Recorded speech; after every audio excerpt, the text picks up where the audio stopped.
Morning Puccha Vijay Kumar గారు. So ఓవరాల్గా చూసాం, మరి గ్రోత్ రేట్ పెరిగింది దాదాపు 2.04% గత ఏడాదితో పోలిస్తే. సో డబుల్ డిజిట్ వృద్ధి రేటు సాధించడానికి చాలా ప్రయత్నాలు చేస్తున్నామని చెప్పేసి చంద్రబాబు నాయుడు ఇటీవల చెప్పినటువంటి పరిస్థితి. సో ఈ వృద్ధి రేటుని మనం చూస్తే ఎస్పెషల్లీ వ్యవసాయ రంగంలో 22.98%, ఉద్యానవన రంగంలో 21.2% నమోదైంది. అంటే దాదాపుగా కూడా 44% వరకు ఈ రెండు రంగాల్లోనే ఎక్కువగా ఉన్నటువంటి పరిస్థితి. అంటే ఉద్యాన రంగం, వ్యవసాయ రంగం, సో రెండు కూడా వ్యవసాయ ఆధారితమైనటువంటి వ్యవస్థలు. సో అయితే పారిశ్రామిక రంగం ఇంకా స్తబ్దుగా ఉంది, 6.4% మాత్రమే నమోదైందని చెప్పేసి ఆ నివేదికలో ఉంది. మరి 6% వృద్ధి రేటు సాధించడానికి తక్కువగా ఉండడానికి కారణం ఏంటి? గత ప్రభుత్వంలో మీరు చెప్తూ వచ్చారు అనేక సందర్భాల్లో కూడా పరిశ్రమలు రావాలంటే ఇబ్బందులు పెడుతున్నారు, పరిశ్రమలు రానివ్వట్లేదు, తరిమేస్తున్నారు అనేది. సో ఈ నివేదికను బట్టి అది వాస్తవం అని అనుకోవచ్చా మనం? మార్నింగ్ రాజు గారు, ప్యానల్ ఉన్న పెద్దలకి, ప్రైమ్ 9 టీవీ చూస్తున్న ప్రేక్షకులందరూ కూడా నమస్కారం. ఇందాక మన సోదరుడు వివేక్ చెప్పారు క్లియర్గా, ఇక్కడ రాష్ట్రంలో ఉన్నటువంటి నాయకుడిని బట్టి కూడా రాష్ట్రం అభివృద్ధి చెందే అవకాశాలు ఉంటాయి. ఈరోజు వ్యవసాయ రంగానికి మనం చూసుకున్నట్లయితే, వ్యవసాయ రంగానికి ముందంజలో ఈరోజు తెలుగుదేశం పార్టీ అండగా రైతులకి కూడా ఉన్నటువంటి పరిస్థితి ఈరోజు మనం క్లియర్గా చూస్తూ ఉన్నాం. ఏదైతే వ్యవసాయంలో డ్రోన్ టెక్నాలజీ తీసుకురావడంలో, అదేవిధంగా ఏదైతే సేంద్రియ పద్ధతిలో ప్రోత్సాహం అనేది ఈరోజు చంద్రబాబు నాయుడు గారు ప్రోత్సహించే విధానం ఈరోజు మనం క్లియర్గా చూస్తూ ఉన్నాం. ఈరోజు రైతులు కూడా ఎక్కడ కూడా ఇబ్బంది పడుతున్నటువంటి పరిస్థితి ఎక్కడన్నా మీరు చూసారా? ఈ వచ్చినటువంటి ఈ సంవత్సరం కాలంలో ఈరోజు ప్రతిదీ కూడా రాష్ట్ర అభివృద్ధి కోసమే పాటుపడుతున్నటువంటి పరిస్థితి ఈరోజు చంద్రబాబు నాయుడు గారు నాయకత్వం, అదేవిధంగా కూటమి ప్రభుత్వం ముందుకెళ్తున్నటువంటి పరిస్థితి. ఈరోజు పంచాయతీరాజ్ శాఖ మంత్రిగా ఉప ముఖ్యమంత్రి పవన్ కళ్యాణ్ గారు కూడా రైతులకి అండగా ఉండాలి అన్నటువంటి ఏకైక లక్ష్యంతోనే ఈ కూటమి ప్రభుత్వం ముందుకెళ్తా ఉన్నటువంటి పరిస్థితి ఈరోజు మనం క్లియర్గా చూసాం. మరి గతంలో పోల్చుకున్న విధానం చూస్తే ఈరోజు AP at the rate of 8.21%కి ఈరోజు మనకి వృద్ధి రేటు రాష్ట్రంలో 2వ స్థానానికి వచ్చింది. అంటే సమర్థమైనటువంటి నాయకత్వం రాష్ట్రంలో ఉందనేది ఈరోజు క్లియర్గా మనకు అర్థమవుతా ఉంది. ఈరోజు అలాగే ప్రతిదీ కూడా ఈరోజు మనకి ఏదైతే రాష్ట్రానికి కావాల్సినటువంటివి, ఈరోజు పరిశ్రమలు పెట్టే వారికి సులువుగా ఏదైతే భూములు కేటాయించడంలో రాష్ట్ర ప్రభుత్వం మరి చూపిస్తున్నటువంటి విధానం, అంతేకాకుండా ఏదైతే విశాఖ పరిసర ప్రాంతాల్లో 2007 సంవత్సరం నుండి పెట్టుబడులు పెడుతున్నటువంటి పరిస్థితి మనం చూస్తూ ఉన్నాం. అంతేకాకుండా ఈరోజు ఉద్యోగ ఉపాధి అవకాశాలు కల్పించే విషయంలో స్పీడ్ ఆఫ్ డూయింగ్ బిజినెస్ సంబంధించి తమ విధానంలో ముఖ్యమంత్రి గారు ముందుకు వెళ్తున్నటువంటి పరిస్థితి ఈరోజు మనం క్లియర్గా చూస్తూ ఉన్నాం రాజు గారు. అంతేకాకుండా ఏదైతే భూ కేటాయింపులతో పాటు ప్రభుత్వం అన్ని విధాలుగా స్టార్టప్ కంపెనీలు ఏదైతే సహకారం అందిస్తుందని ఈరోజు చంద్రబాబు నాయుడు గారు క్లియర్గా చెప్తా ఉన్నారు. అంటే ప్రతిదీ కూడా వాళ్ళకి కావాల్సిన మౌలిక సదుపాయాలు కలిగించే విషయంలో ఈరోజు ప్రభుత్వం ముందుంది.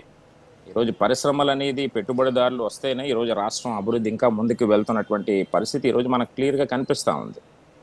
అదేవిధంగా ఈరోజు ఏపీలో ఉన్నటువంటి పరిస్థితి, ఇప్పుడు ఎంఎస్ఎంఈ ఏదైతే ఉందో మరి దానికి ప్రోత్సహించే విధంగా ఈరోజు మరి ఆదాయం పెరిగినటువంటి పరిస్థితి. విశాఖలో ఐటీఐ డెవలప్మెంట్ కానీ, అనకాపల్లిలో ఫార్మా డ్రగ్ ప్రోత్సహించే విధానం కానీ, ఈరోజు ఇలాంటి మరి అనంతపూర్లో కియా కానీ, ఈరోజు డైకెన్ ఏసీ ప్లాంట్ వర్కింగ్లోకి రావడం కానీ, ఈరోజు ఇవన్నీ కూడా మనం చూసుకున్నట్లయితే ఈరోజు ఏపీ ఏ విధంగా ముందుకెళ్తా ఉన్నది అనేది ఈరోజు క్లియర్గా చూస్తూ ఉన్నారు. ఈరోజు ప్రత్యేకంగా యువత కూడా ఈరోజు వెయిట్ చేస్తా ఉన్నారు ఇంకా కూడా, ఎందుకంటే ఈ ప్రభుత్వం వచ్చింది ఒక ఇక్కడ గ్రోత్ రేట్ పక్కన పెడితే ఇటీవల మనం చూసాం, ఎస్పెషల్లీ ఈ జిఎస్డిపి ఏటా 15% మేర పెరిగితే కానీ దాని ద్వారా వచ్చేటువంటి ఆదాయం సంపద సమకూరిన తర్వాతే సూపర్ 6 పథకాలు అమలు చేస్తామని చెప్పేసి ముఖ్యమంత్రి చంద్రబాబు నాయుడు చెప్పాడు అనేది వైఎస్ఆర్ కాంగ్రెస్ పార్టీ వాదన. ఇప్పటికే ఆ మీడియాలో కూడా దీని మీద భారీ ఎత్తున కథనాలు కూడా ప్రసారమైనటువంటి పరిస్థితి. సో ఇప్పుడు ఆ హామీలు ఎప్పుడు నెరవేర్చబోతున్నారు? ఓకే, ఏపీ అయితే రైజింగ్ లో ఉంది, మరి ప్రజలు ఎప్పుడు రైజింగ్ లోకి రాబోతున్నారు? ఇప్పుడు రాజు గారు, ఇప్పుడు తాడు బొంగరు లేని పార్టీ మాట్లాడింది అన్న దాని గురించి మేము పట్టించుకోవాల్సిన పనిలే. ఎందుకంటే ఈ రోజు ఒకటి మనం చూడాలి, ప్రజలు ఏమన్నా మీరు రోడ్ల మీదకి వచ్చి ధర్నాలు చేసి లేదంటే మాకు రాష్ట్రంలో సూపర్ 6 అమలు చేయట్లేదని చెప్పి ఏమన్నా మీడియాల ముందుకు వచ్చి మాట్లాడారు. ఏదో పనికిమాల పేపరో పనికిమాల ఛానల్ మాట్లాడేదాన్ని మనం పట్టించుకోవాల్సిన అవసరంలా. ఈరోజు మీ ఛానల్లో ఎక్కడన్నా వచ్చిందా? పోనీ వేరే అనేక ఛానల్లో ఏమన్నా వచ్చాయి, ఇలాంటివి ఏమన్నా? ఈరోజు ప్రజలు సురక్షితంగా ఈరోజు సంతోషంగా ఉన్నారు. ఈరోజు ప్రజలు ఏదైతే ఇచ్చినటువంటి హామీలు, మెగా డిఎస్సి నోటిఫికేషన్ 16,347, రెండోది వీళ్ళు కొట్టేద్దాం, ప్రజల దగ్గర భూములు కొట్టేద్దాం అన్నటువంటి దొంగ ఆలోచనతో ల్యాండ్ టైటిలింగ్ యాక్ట్ రద్దు చేస్తాం. అన్నా క్యాంటీన్లో పేదవాడు భోజనం పెట్టాలన్నటువంటి దాన్ని కూడా మూసేశారు వీళ్ళు వచ్చిన తర్వాత. దాన్ని మళ్ళీ మేము తెరిచాం. పేదవాడు ఈరోజు ఎక్కడికి వెళ్ళినా ఒకవేళ అక్కడ అందుబాటులో లేకపోతే అన్నా క్యాంటీన్కి వెళ్ళి భోజనం చేసే పరిస్థితి ఈరోజు మనం క్లియర్గా చూస్తూ ఉన్నాం. ఏదైతే ఇప్పుడు దీపం పథకం కింద 3 సిలిండర్లు అన్నాం, ఆల్రెడీ 1 సిలిండర్ ఇచ్చేయడం జరిగింది, ఇంకో 2 సిలిండర్లు ఇస్తా ఉన్నాం. ఇవన్నీ కూడా కళ్ళు కనబట్లేదు వీళ్ళకి. ఇప్పుడు వీళ్ళకి ఏంటంటే తాడేపల్లి కొంపలో అక్కడ ఉన్నటువంటి ఆఫీసు కూడా ఏదో క్లోజ్ చేసుకున్న ఈ వార్తలు ఏవో వినిపిస్తా ఉన్నాయి. టూలెట్ బోర్డులు పెట్టారు. అంటే వీళ్ళు అక్కడ ఉన్న ఆంధ్రప్రదేశ్లో వీళ్ళు సినిమా క్లోజ్ అయిపోయిందని చెప్పి ప్రజలు అనుకుంటా ఉన్నారు. ప్రజల్లో ఒక చర్చ అనేది ఏంటంటే ప్రభుత్వమే చర్చ కాదు. వీళ్ళు ఇప్పటి వరకు 151 సీట్లు వచ్చినటువంటి పార్టీ ఈరోజు టూలెట్ బోర్డులు పెట్టుకొని ఆఫీసే ఖాళీ చేసే పరిస్థితికి వచ్చారు అంటే వీళ్ళు మనుగడ లేదు రాష్ట్రంలో అని చెప్పుకుంటా ఉన్నారు. ఇంకా ఈ సూపర్ 6, సూపర్ 7 దీని గురించి మాట్లాడే నైతిక విలువలు ఎక్కడున్నాయి ఈ పార్టీకి? ప్రజలు చెబితే మనం నమ్మాలి. ప్రజలు ఎక్కడా కూడా రోడ్ల మీదకి వచ్చి మాకు ఇది చేయలేదు, కూటమి ప్రభుత్వం ఇది మాకు ఇచ్చిన హామీ తప్పిందని చెప్పి ఎక్కడ కూడా మాట్లాడినటువంటి దాఖలా లేదు రాజు గారు. ఈరోజు కేవలం ఏంటంటే ఈ తాడు బొంగలో లేని పార్టీ వాళ్ళు ఎవరో మాట్లాడుతూ ఉన్నారు తప్ప ఇంకొకరు ఎవరో కూడా ఇప్పుడు మాట్లాడినటువంటి పరిస్థితి లేదు. ఈరోజు కేంద్రం సహకారం ఉంది, కూటమి ప్రభుత్వం ముందుకెళ్తా ఉంది. ప్రతి దాంట్లో కూడా ఈరోజు ఏదైతే ఇచ్చినటువంటి హామీల ప్రకారంగా ఒక్కొక్కటి మేము చేసుకెళ్తా ఉన్నటువంటి పరిస్థితి ఈరోజు క్లియర్గా ఉంది. రాష్ట్రంలో ప్రజలు సంతోషంగానే ఉన్నారు తప్ప ప్రతి ఒక్కరు కూడా అమ్మో ఈరోజు హ్యాపీగా ఉన్నాం, ఏదన్నా మాట్లాడాలి, ఎవరన్నా సామాన్య మానవుడు కూడా మీడియా ముందుకు వచ్చి మాట్లాడితే భయపడేవారు గతంలో.